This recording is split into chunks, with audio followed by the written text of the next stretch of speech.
Episode 21। बाहर जाना नहीं, काम करते रहो। मैजेस के साथ स्किल्स ट्रेनिंग खत्म होने के बाद वे सभी किसी तरह खुद को लंच तक घसीट कर ले गए, थके हुए लेकिन अपनी प्रगति से संतुष्ट थे। जैसे ही काल बैठा, उसने मानसिक रूप से दोपहर की स्किल्स ट्रेनिंग के लिए खुद को तैयार करना शुरू कर दिया। हॉक मेज पर भुने हुए मांस के एक टुकड़े के साथ खुशी से आराम कर रहा था, लेकिन काल बता सकता था कि पक्षी का दिमाग पहले ही उन मॉन्स्टर ब्लड से उपचारित स्वादिष्ट चीजों की ओर जा चुका था, जिन्हें उसके लिए टैमिंग स्पेस में रखा गया था, ताकि उसका मास्टर लड़ना सीखते समय वह पूरी दोपहर उन्हें खाता रहे। क्या तुम्हें लगता है कि वे तुम्हें नए छात्रों की ट्रेनिंग पेट्रोल्स के साथ बाहर जाने देंगे?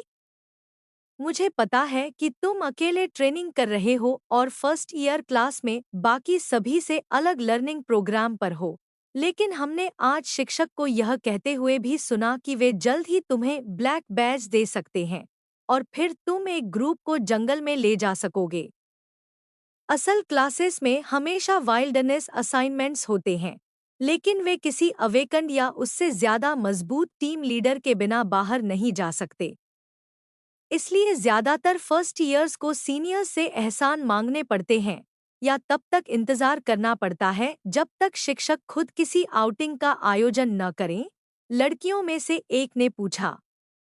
वह भी एक ब्लैक बैज्ड अवेकंड मैज थी, लेकिन मिसफिट मैजेस क्लास के कई अन्य छात्रों से उम्र में बड़ी लग रही थी, इसलिए वह दूसरे वर्ष की बजाय तीसरे वर्ष में हो सकती थी।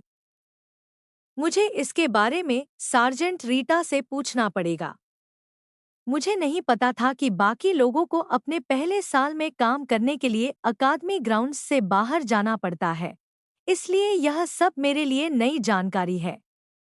कॉम्बैट ट्रेनिंग क्लास के अलावा, जहां मैं वास्तव में दूसरे छात्रों के साथ ज्यादा स्पैरिंग नहीं करता क्योंकि मैं शारीरिक रूप से उतना मजबूत और प्रशिक्षित नहीं हूं, तुम लोग ही मेरे पास मौजूद एकमात्र छात्र संपर्क हो, काल ने समझाया। ओह, यह समझ में आता है। साल के इस शुरुआती समय में तुम बेसिक्स सीखने के अलावा ज्यादा कुछ नहीं कर रहे होते। ज्यादातर अल्केमिस्ट्स, ड्रुइड्स, गार्डन विचेस और ऐसे ही लोगों को ट्रेनिंग के लिए प्रकृति में बाहर जाना पड़ता है। उनके स्किल सेट के लिए इसकी जरूरत होती है, मैच ने सहमति जताई। हाँ, और ज्यादा गुड मैजेस अक्सर अकादमी में अपने पूरे समय के दौरान दिन में 1-2 घंटे से ज्यादा लाइब्रेरी से बाहर नहीं निकलते। वे बस स्पेल्स के बारे में जितना संभव हो सके उतना सीखते हैं और फिर वास्तव में उनका किसी काम के लिए इस्तेमाल कभी नहीं करते। मुझे उनमें से एक बनने के लिए ज्यादा मेहनत करनी चाहिए थी। यह कम थकाने वाला होता, लड़कों में से एक ने जोड़ा। अगर तुम कर सकते हो, तो तुम्हें निश्चित रूप से बाहर जाना चाहिए। वहाँ हर तरह की अच्छी चीजें हैं, खासकर तुम्हारे हॉग जैसे मीट लवर के लिए, और तुम्हें ग्रुप की अगुवाई करने के लिए एक्स्ट्रा क्रेडिट भी मिलेगा, जिसे तुम सप्लाई रूम में खर्च कर सकते हो। काल के पीछे से सार्जेंट रीटा की आवाज आई। क्या तुम लोग मेरे छात्र को चुराने की कोशिश कर रहे हो? उसके साथ अकेले जंगल में बाहर जाने के लिए तैयार होने से पहले अभी उसे बहुत लंबा रास्ता तय करना है। मैजेस हंस पड़े और सभी ने मेज पर बैठे पक्षी की ओर इशारा किया। क्या तुम्हें पता है कि विंडस्पीड हॉक वाइंड बैरियर का इस्तेमाल कर सकता है? उसके साथ और रैंड के साथ, वह पहले से ही हमें से ज्यादा कठिन है। इसके अलावा, वह एक मैजिकल बीस्ट है और उसके साथ अभी पूरा काल भी है, मैजेस में से एक ने समझाया। रीटा ने मैजेस को ऐसी सख्त नजर से देखा जिससे साफ था कि काल को ब्लैक बैज मिले या नहीं, वह उसके जंगल की आउटिंग पर जाने के बारे में अपना फैसला बदलने वाली नहीं थी। तुम्हारी प्लेट्स खाली हैं और हॉक ध्यान मिलने का आनंद लेना खत्म कर चुका है, इसलिए उसे वापस रखो और ट्रेनिंग क्लास में जाओ। आज हम तुम्हारी मेमोरी का परीक्षण करेंगे, रीटा ने आदेश दिया। फिर काल को सफाई करने और उसके पीछे आने के लिए छोड़कर चली गई। लगता है बाहर जाने का जिक्र उसे नाराज कर गया। मैं आप सभी से कल मिलूंगा, काल ने हंसते हुए कहा और हॉक को वापस टाइमिंग स्पेस में भेज दिया। वह यह काम दूर से कर सकता था, लेकिन उसे यकीन नहीं था कि यह कितनी दूरी से काम करता है, क्योंकि उसने इसे कमरे के एक छोर से दूसरे छोर तक से ज्यादा दूरी पर आजमाया नहीं था। यह भी एक और स्किल थी जिसकी उसे अंततः हॉक के साथ प्रैक्टिस करनी होगी, जब उनका बॉन्ड और शरीर इतने मजबूत हो जाए कि वे अलग अलग काम कर सकें और हर चीज के लिए एक दूसरे पर निर्भर न रहें। खैर, शायद वे शरीर के मजबूत होने का इंतजार नहीं करेंगे। विंडस्पीड हॉक्स अपनी टिकाऊपन से ज्यादा अपनी स्किल्स के लिए जाने जाते थे, लेकिन भावना वही थी। काल ट्रेनिंग एरिया की ओर दौड़ता हुआ गया, जहां सार्जेंट रीटा कुछ पुराने छात्रों के साथ उसका इंतजार कर रही थी, और रेगुलर क्लास अभी लॉकर रूम में बदलने के लिए इकट्ठा होना शुरू ही हुई थी। मुझे 2 मिनट दो और मैं वापस आ जाऊंगा, उसने कहा, जब उसने देखा कि सार्जेंट पहले से बदलकर इंतजार कर रही थी। नंगे पैर और शॉर्ट्स, शर्ट वैकल्पिक है, पुराने छात्रों में से एक ने जवाब दिया। मिक्स्ड मार्शल आर्ट्स क्लास के लिए यह सामान्य ट्रेनिंग आउटफिट था, इसलिए कार्ल ने ज्यादा नहीं सोचा और तैयार होकर वापस बाहर आ गया। बुरा नहीं है, अभी जवान है लेकिन मसल मास अच्छा है, लीन और सॉलिड, पुराने छात्रों में से एक ने टिप्पणी की, जब कार्ल बिना शर्ट के वापस आया।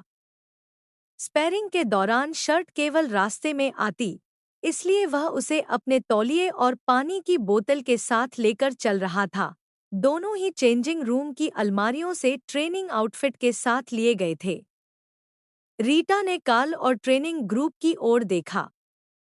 ठीक है, सबसे पहले हम एक छोटी स्पैरिंग सेशन शुरू करेंगे, ताकि देखें कि तुम अपनी ट्रेनिंग में से वास्तव में कितना याद रखने में सफल हुए हो। मुझे याद है कि मैंने तुम्हें कुछ ऐसे संसाधन दिए थे जो ज्ञान को बनाए रखने में मदद करेंगे, इसलिए मेरी उम्मीदें ऊंची हैं। कार्ल यह नहीं बता सकता था कि ट्रेनिंग आउटफिट पहने होने पर इन छात्रों की ताकत कितनी होनी चाहिए, लेकिन जिस लड़के के साथ उसकी जोड़ी बनाई गई थी, वह उससे केवल थोड़ा बड़ा और थोड़ी ज्यादा मांसपेशियों वाला था। इस ट्रेनिंग क्लास में कोई भी छात्र शुद्ध बॉडी बिल्डर जैसा शरीर नहीं रखता था, क्योंकि इससे उनकी फ्लेक्सिबिलिटी में बाधा आती। लेकिन जब सुपरनैचुरल एबिलिटीज शामिल हों, तब इसका ज्यादा मतलब नहीं था। कई वॉरियर क्लासेस को अभ्यास करते समय मजबूत शारीरिक बढ़ोतरी मिलती थी, जो हॉक से काल को मिलने वाले फीडबैक जितनी अच्छी या उससे भी बेहतर होती थी। यह 3 मिनट का राउंड होगा। अब शुरू करो, रीटा ने घोषणा की। उसके प्रतिद्वंद्वी ने काल की रिएक्शन स्पीड जांचने के लिए तेजी से एक जैब मारा, जिसे उसने ब्लॉक किया और आगे बढ़ते हुए घुटने से वार करने की कोशिश की। छोटा होने के कारण उसके लिए जितना संभव हो सके उतना करीब पहुंचना फायदेमंद था, जहां दूसरे लड़के की रीच का फायदा कोई मायने नहीं रखता था। कल रीटा से पिटते समय उसने यही सीखा था। उसे केवल कुछ ही स्ट्राइक्स, पंच, नीज और एल्बोज के साथ कुछ ब्लॉक्स आते थे, लेकिन उम्मीद थी कि अगले 3 मिनट निकालने के लिए यह पर्याप्त होगा। बड़े लड़के ने काल के सिर पर वार किया, जिसे वह नीचे झुककर बच गया और पेट की ओर मुक्का मारा। यह प्रतिद्वंद्वी तेज था, लगभग रीटा जितना तेज, और उसने ब्लॉक करने के बजाय रास्ते से हटकर काल की पंचिंग रेंज से बाहर निकलना चुना। इससे काल डिफेंसिव स्थिति में आ गया क्योंकि लड़के ने पलटवार किया, लेकिन या तो वह रीटा से कमजोर था या फिर खुद को रोक रहा था, और अगले 1 मिनट तक काल के कुछ किक्स मारने और फिर से करीब आने की कोशिश करने के बावजूद वह कोई ठोस वार करने में सफल नहीं हुआ। यह काम नहीं कर रहा था। लड़के ने नी स्ट्राइक्स के जरिए काल को दूर रखने की तरकीब समझ ली थी, और दोनों एक गतिरोध में थे जब राउंड समाप्त हो गया। बुरा नहीं है, लेकिन तुम दोनों अपनी जान बचाने के लिए भी एक दूसरे पर वार नहीं कर सके, रीटा ने उन्हें डांटते हुए कहा। यह छोटा है और बेवकूफ़ी की हद तक तेज है। अगर तुम्हें कोई ऐसा चाहिए जो स्पैरिंग मैच में इसकी पिटाई कर सके, तो मॉन्क क्लासेस से पूछो, मुझसे नहीं, लड़के ने शिकायत की।